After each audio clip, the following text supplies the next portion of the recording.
NTPC exam strategy ఏంటి, exam pattern ఏంటి, syllabus ఏంటి, ఏ బుక్స్ ఫాలో అవ్వాలి, మెయిన్లీ ఏ టాపిక్స్ పైన ఫోకస్ చేయాలి, రైల్వే జీకే అంటే ఏంటి, స్కోర్ బూస్టర్ అంటే ఏంటి. సిబిటీ 1లో 100 క్వశ్చన్స్ ఉంటాయి. అథమెటిక్ నుంచి 30 క్వశ్చన్స్, రీజనింగ్ నుంచి 30 క్వశ్చన్స్, జనరల్ అవేర్నెస్ నుంచి 40 questions. Next CBT 2 35 arithmetic, 35 reasoning, 50 general awareness. ఆ తర్వాత లెవెల్ 6కి అయితే కనుక సైకో టెస్ట్ ఉంటుంది. లెవెల్ 5లో క్లరికల్ పోస్టులకి టైపింగ్ టెస్ట్ ఉంటుంది. తర్వాత document verification and medical. So ఇది సెలక్షన్ ప్రాసెస్ అనేది. సిలబస్ అర్థమెటిక్ తీసుకుంటే కనుక మనం మెయిన్లీ ఎక్కువ ఫోకస్ చేయాల్సింది సింప్లిఫికేషన్ పైన, divisibility rules, unit digit problems and BODMAS పైన ఎక్కువ ఫోకస్ చేయాలి సింప్లిఫికేషన్లో. Next percentage, profit and loss పైన ఎక్కువ ఫోకస్ చేయాలి. వీటిల్లో మనం మార్క్స్ ఎక్కువ చేయాలంటే కనుక ఫ్రాక్షన్ టు పర్సంటేజ్ అనేవి మన మైండ్లో ఉండాలి. 1/6 అంటే 16.66 మైండ్లోకి వచ్చేయాలి. 1/7 అంటే 14.28 మైండ్లోకి వచ్చేయాలి. ఇలా ఇవి డైలీ ప్రాక్టీస్ చేయడం వల్ల మనకు వస్తాయి. టైమ్ అండ్ డిస్టెన్స్లో రిలేటివ్ స్పీడ్ ఉంటాయి చూసినారా, అంటే 2 ట్రైన్స్ క్రాసింగ్ ఈచ్ అదర్. ఇలాంటి ప్రాబ్లమ్స్ పైన ఎక్కువ ఫోకస్ చేయండి. అరిథమెటిక్ అనేది 60% ఉంటే అడ్వాన్స్ మ్యాథ్ అనేది 40% ఉంటుంది. ఈ అడ్వాన్స్ మ్యాథ్లో mean, median, mode, range, standard deviation ఈ ప్రాబ్లమ్స్ ఖచ్చితంగా నేర్చుకోండి.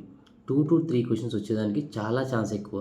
జామెట్రీ అండ్ మెన్సురేషన్ వీటిల్లో సర్కిల్స్, ట్రయాంగిల్ వీటితో పాటు 3D కోను, సిలిండర్, స్పియర్ వీటిపైన ఎక్కువ ఫోకస్ చేయండి.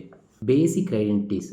నెక్స్ట్ బేసిక్ ఐడెంటిటీస్లో a+b² a+b³ ఈ ఈక్వేషన్స్ మైండ్లో పెట్టుకోండి. ఈ ఈక్వేషన్స్ పైన ఎక్కువ ప్రాబ్లమ్స్ వచ్చేదానికి ఛాన్స్ ఉంది. ఫర్ ఎగ్జాంపుల్ x+1/x=k ఇలాంటి ప్రాబ్లమ్స్ అనమాట. స్టేట్మెంట్స్ అండ్ కంక్లూజన్స్ ఇవి చాలా హార్డెస్ట్ థింగ్స్. వీటిల్లో ఒక 2 స్టేట్మెంట్స్ ఇస్తారు. ఆ 2 స్టేట్మెంట్స్ నుంచి కంక్లూజన్ అనేది డ్రా చేయొచ్చా లేదా అనేది మనం డిసైడ్ చేయాలి.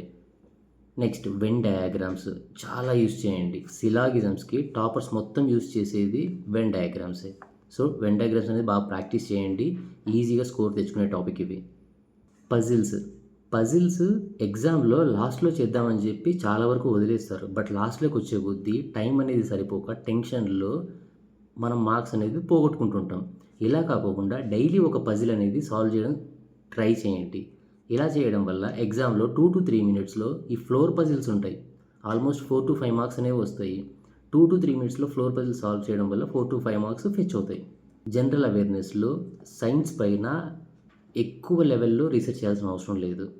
9th and 10th NCERTs use చేయండి. లేదా తెలుగు మీడియం అయినా సరే ఓల్డ్ ఏపీ బుక్స్ సిబిఎస్ఈ నుంచి డబ్ చేసిన లాగే ఉంటాయి. So 9th, 10th books use చేయండి. ఫిజిక్స్లో అయితే కనుక బేసిక్ యూనిట్స్ పైన ఎక్కువ ఫోకస్ చేయండి. దాంతోపాటు లైట్, సౌండ్, ఎలక్ట్రిసిటీ వీటిపైన ఫోకస్ చేయండి. కెమిస్ట్రీలో తీసుకుంటే పీరియాడిక్ టేబుల్, అలాగే కెమికల్ నేమ్స్ అంటే plaster of Paris chemical name ఏంటి, జిప్సమ్ కెమికల్ నేమ్ ఏంటి వీటిపైన ఫోకస్ చేయండి. బయాలజీ తీసుకుంటే హ్యూమన్ బాడీ సిస్టంలో మన బ్రెయిన్, హార్ట్, నర్వస్ సిస్టమ్ వీటిపైన ఎక్కువ ఫోకస్ చేయండి. అలాగే ప్లాంట్ కింగ్డమ్ పైన థలోఫైటా, బ్రయోఫైటా వీటిపైన ఫోకస్ చేయండి. Diseases, pathology, virus versus bacteria వీటిపైన ఎక్కువ ఫోకస్ చేయండి. విటమిన్స్ నేర్చుకోండి. Next most important railway specific GK. ఎన్టీపీసీలో the beauty part is railway specific GK అడుగుతారు. వీటిపైన ఎక్కువ మనం కనుక ఫోకస్ చేసి బాగా నేర్చుకోగలిగినామంటే స్కోర్ ఎక్కువ ఫెచ్ చేయొచ్చు. జోన్స్, హెడ్ క్వార్టర్స్ ఉన్న 19 జోన్స్ ప్రతి ఒక్కటి నేర్చుకోండి. దాని హెడ్ క్వార్టర్ ఎక్కడుంది ఇంక్లూడింగ్ కోల్కతా మెట్రోతో సహా ప్రతి ఒక్కటి నేర్చుకోండి. నెక్స్ట్ రైల్వేస్లో ఫస్ట్ ఏవి అంటే ఫస్ట్ ట్రైన్ ఎప్పుడు 1853లో స్టార్ట్ చేశారు, అది ఎక్కడి నుంచి ఎక్కడికి స్టార్ట్ చేశారు. ఫస్ట్ ఎలక్ట్రిక్ ట్రైన్ ఎప్పుడు 1925లో స్టార్ట్ చేశారు, అది ఎక్కడి నుంచి ఎక్కడికి స్టార్ట్ అయింది. ఫస్ట్ ఫిమేల్ డ్రైవర్ ఎవరు, ఇలాంటి వాటిపైన ఫోకస్ చేయండి. నెక్స్ట్ రైల్వేలో మోడర్న్ టెక్నాలజీ ఏమైనా యూజ్ చేస్తున్నారా. For suppose recently Kavach system అనేది వచ్చింది. అంటే కవచ్ సిస్టమ్ అంటే ఏంటి, ట్రైన్ 18 అని దేనిని అంటారు. ఇవి వందే భారత్ ఎక్స్ప్రెస్లో స్టార్ట్ అయినప్పుడు ఫస్ట్ ఎక్కడి నుంచి ఎక్కడికి స్టార్ట్ అయింది. రీసెంట్గా వందే భారత్ స్టార్ట్ చేసింది ఏ రూట్లో స్టార్ట్ చేశారు. స్టాటిక్ జీకేలో ఆర్ట్ అండ్ కల్చర్ నుంచి ఎక్కువ అడుగుతారు. అంటే డ్యాన్స్ ఫామ్స్, ఈ ఫోక్ డ్యాన్సెస్ లావణి, బీహు, కూచిపూడి ఇవి ఏ స్టేట్కి సంబంధించినవి. Next state festivals, UNESCO sites, జోగ్రఫీలో రివర్స్ దాని ట్రిబ్యూటరీస్, అలాగే ఈస్ట్ ఫ్లోయింగ్ రివర్స్ ఏవి, వెస్ట్ ఫ్లోయింగ్ రివర్స్ ఏవి, వాటిపైన ఏ డ్యాములు కట్టారు, అలాగే హైయెస్ట్ పీక్స్ ఏవి, ఈ దొడబెట్ట, అనైముడి ఇలాంటివి.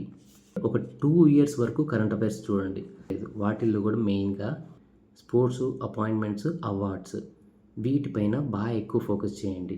అలాగే గవర్నమెంట్ స్కీమ్స్ ఉంటాయి కొన్ని రైల్వేకి సంబంధించినవి, ఈ పిఎం గతిశక్తి కానీ, 1 స్టేషన్ 1 ప్రోడక్ట్ కానీ ఇలాంటి వాటిపైన ఎక్కువ ఫోకస్ చేయండి. CBT 1లో మీరు మెయింటైన్ చేయాల్సింది స్పీడ్ మెయింటైన్ చేయండి. ఎగ్జామ్లో మనము CBT 1లో ఎక్కువ స్కోర్ చేయకపోయినా పర్లేదు, బట్ క్వాలిఫై అవ్వాలి, కట్ ఆఫ్ మార్క్స్ దాటితే చాలు. కానీ అదే CBT 2కి వస్తే కనుక అక్యూరసీ మెయింటైన్ చేయాలి.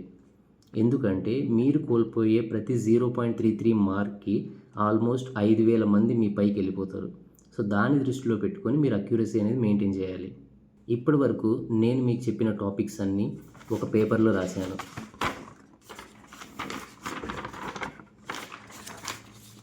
ఇది మీకు PDF కావాలంటే బయోలో టెలిగ్రామ్ లింక్ ఉంది, వెళ్ళి చెక్అవుట్ చేయండి, అందులో PDF ఉంది.